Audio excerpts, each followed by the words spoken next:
मेरा विश्वास है कि आदरणीय मुख्यमंत्री जी के नेतृत्व में आसाम चौफेर प्रगति कर रहा है। इंफ्रास्ट्रक्चर डेवलप हो रहा है और इंफ्रास्ट्रक्चर से विकास की गति बढ़ती है।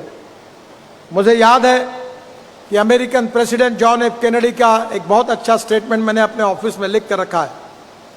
उन्होंने कहा था कि American roads are not good because America is rich, but America is rich because American roads are good.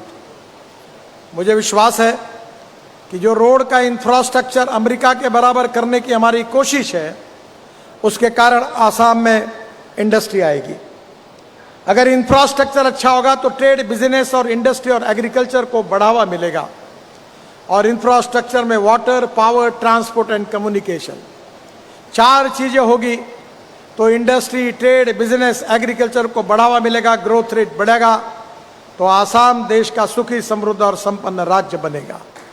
इस देश में रोजगार निर्माण करने वाली इकोनॉमी हमारे लिए सबसे बड़ी आवश्यकता है।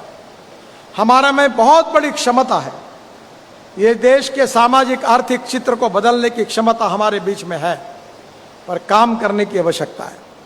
मुझे बहुत खुशी हुई कि कल गुवाहाटी में एक यूनिवर्सिटी ने मुझे डिलीट दी, वो इंफ्रास्ट्रक्चर डेवलपमेंट में काम करने के लिए दी। मेरी ये 7वीं डिलीट थी जो कल मुझे मिली। मैं इतना तो विद्वान नहीं हूँ, इसलिए डॉक्टर नहीं लगाता।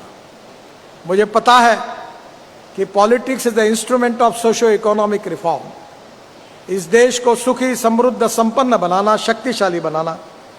प्रधानमंत्री का सपना है कि $5 ट्रिलियन की इकोनॉमी बनाना, विश्व गुरु बनाना, और इतना ही नहीं तो देश की सबसे बड़ी अर्थव्यवस्था बनाने का हमारा सबका उद्देश्य है। प्रधानमंत्री जी ने कहा है कि जल्दी हम 3रे नंबर पर जाएंगे, और ये उसी समय संभव होगा कि जब राज्यों का भी विकास होगा।